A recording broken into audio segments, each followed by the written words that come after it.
What's a product sold on just placebo effect? My friend is a music engineer. His recording studio setup had a standalone panel with a switch that just said funk. Whenever a picky recording artist was never content with a mix, he would flip the funk switch and have them listen again. The switch did nothing, but the artists always agreed that it sounded way better. I do this sometimes, lol. I'll toggle the plugin on and off a few times, or make an adjustment or two, just to put it back where I had it. Works nearly every time. When I deliver commissioned creative work the same or next day, folks assume I didn't spend enough time on it. People are thrilled if I wait 3 days to deliver because they feel I worked on their assignment non-stop, even if I was finished a day or two before. If it's a digital thing that they're bound to criticize and send back, make an obvious mistake, they point out the mistake and send it back. Often people just don't want to accept the first copy on these types of things. I've heard this referred to as the big hairy arm approach, and I love it. Link. I work in construction and have seen people take the same approach to dealing with inspectors. Leave something obvious and minor for them to find, so they feel accomplished in doing their job, rather than looking for little things to nitpick over. Not saying it's the best practice, but I've seen it done.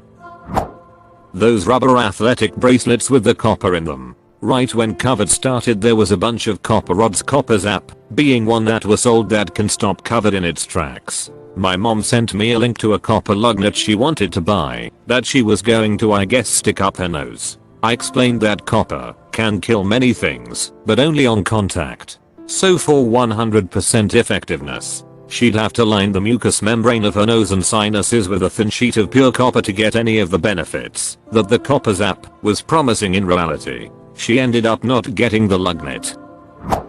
Any water that claims to be extremely alkaline. Wasn't there a celebrity who was saying, oh yes, I drink alkaline water every day with a bit of lemon juice for taste, which the acid in the lemon juice would neutralize the alkalinity, making it water with a bit of lemon flavor. Gwyneth Paltrow. Back in the late 1990s, I programmed an online ordering website for one of my company's clients. When it went live, they started receiving orders right away, but also were getting a lot of customers calling in saying the order didn't go through when in fact it had. After enough customer feedback had been gathered, we realized that the reason people thought the order form wasn't working was that it was processing the orders too quickly. The solution: I programmed a 3-second delay before the confirmation screen loaded. That delay served absolutely no purpose other than to give customers a sense that something was happening behind the scenes. It worked. The complaints ceased. Yeah, this happens all the time. There was an airport where people complained that their luggage didn't arrive fast enough after they got off the plane. So the airport, instead of changing the luggage arrival time, simply routed the passengers through a circuitous path that added some delay to the time they arrived at baggage claim. Passenger satisfaction went up, even though nothing really changed. I heard about something similar. A group of people in an apartment building would always complain about how the elevator took too long to arrive. Instead of fixing anything with the elevator, the owners put in a full set mirrors by the elevator. People stopped complaining because they instead spent the time looking at themselves. When I worked train tech support, we would constantly get pushback from customers when we requested them to power cycle their phone, which would solve their problem 9 times out of 10. So I told them to have the customer read certain numbers off the back of the battery while it was still removable that we didn't require. After that, we told them we had refreshed a few systems and they replaced their battery and everything was fine. When batteries couldn't be removed, we'd warn them that if the phone was turned on while the update was being performed, it could damage their SIM card. As a result, they'd make sure to turn off their phones. I wouldn't do anything. They'd switch it back on, and everything was fine. But what if I told them to reboot their phones? There's no way. I work with computer tech support. I tell them to open command prompt and type shutdowns. It makes them feel like I'm doing something technical and I don't have to deal with resistance. I give a lot of my customers what I refer to as a theater, particularly when I immediately realize their problem is something super simple and especially when I think they are going to feel stupid for not realizing something blatantly obvious. Open the command prompt, ipconfig, ping something, click through settings control panel or event viewer logs. I'll only give it a few minutes, not trying to waste time, but just to make it look like I really had to dig to fix it. When you hand a disconnected controller to your younger brother after he or she begged to join the game. When my kids were light and wanted to play, I'd hand them the broken ones, or just not plug the cord in. Worked until they were about 5. I didn't know you could get kids light. I only ever got kids regular. Products claiming to detoxify your body. No, your organs flush most things out the system itself. It's pretty ironic. Best way to detox is to stop consuming shit, and they sell you a detox that is full of shit. My kid was having trouble sleeping and asked if I had anything that could help her. I told her about melatonin and went to my car to get her some surprise. I returned and handed her a Tic Tac. The next day, she yelled at me because she went to sleep right away after taking it and couldn't wake up the next day. She was drowsy all day. I had a good laugh at my own expense. Anyone else have a brain fart trying to figure out what CAR was an acronym for? Central African Republic. I thought it was common knowledge. My wife does essential oils. I think it smells nice, but doesn't actually do anything. Not true.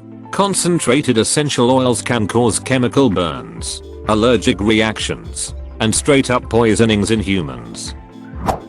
In college, I worked for a party planning company where I would dress up as Cinderella for birthdays and events. We would host giant royal balls around the country, and at the beginning of each event, we would have a coronation ceremony to crown the kiddos as princes and princesses. It never failed that a handful of kids would be absolutely terrified and needed some warming up.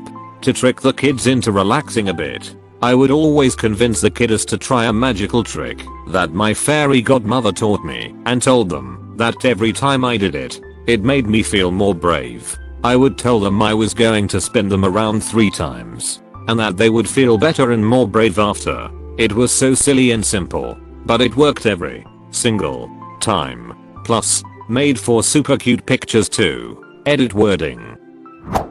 Airborne made by a teacher. Unless he was teaching medicine, I'm not interested. Cleanses. If your liver and kidneys aren't doing it, some random powder from Whole Foods isn't gonna help. Those copper bracelets that claim to do some magnetic bullshit to improve your joints and flexibility or some nonsense. Head on apply directly to forehead. I disagree. I use that for headaches, and the burning skin on my forehead always made me forget about my headache. In high school, I worked at a children's birthday party venue for a number of years. Many children would weep because they had fallen over, bumped their arm, and so on. Nothing ever goes wrong. Are you able to shake your foot around? I'd ask. Do you think it's getting better? How about jumping in a circle? Says the narrator. Alright. We'll blow on your hand to make it feel better, they say, before asking whether they're ready to play again. It works perfectly. Bandages for minor abrasions are also available. They believe they have recovered and go back to being joyful little kids. When my nephew trips and makes a bit of a scene crying, his dad says, "Come over here and I'll pick you up." Kid gets up, goes to dad and stops crying. If a kid won't stop crying, have them take a sip of water. Most kids will go for the drink of water because their throat is hurting a little from all the crying. And you can't keep crying while taking a drink of water. Send help, I accidentally waterboarded my crying kid. Dan Aykroyd's Crystal Head Vodka. I love his movies, but I heard him pushing it relentlessly on Joe Rogan. And he's a straight up snake oil salesman.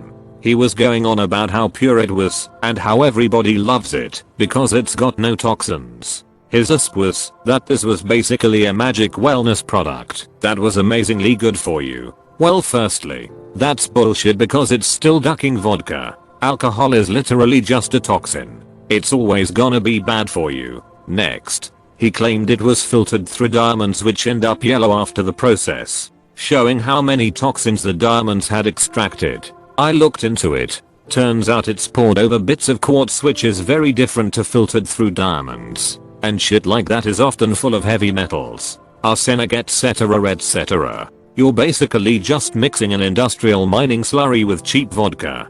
And quartz is an inert mineral. It won't filter jack shit. Some oily contaminants might stick to it, but that's about it. Really annoyed me because he was talking as if it was some sort of elixir of life, when in reality it's probably an exceptionally toxic vodka that's in well over the line into delusion and false advertising. If you're gonna drink, then drink. It's bad for you, but it's fun. Don't try and fool yourself into thinking you have some new aggy cheat code that means getting blackout is somehow good for your body. Sleep sprays. Those earwax candles come to mind.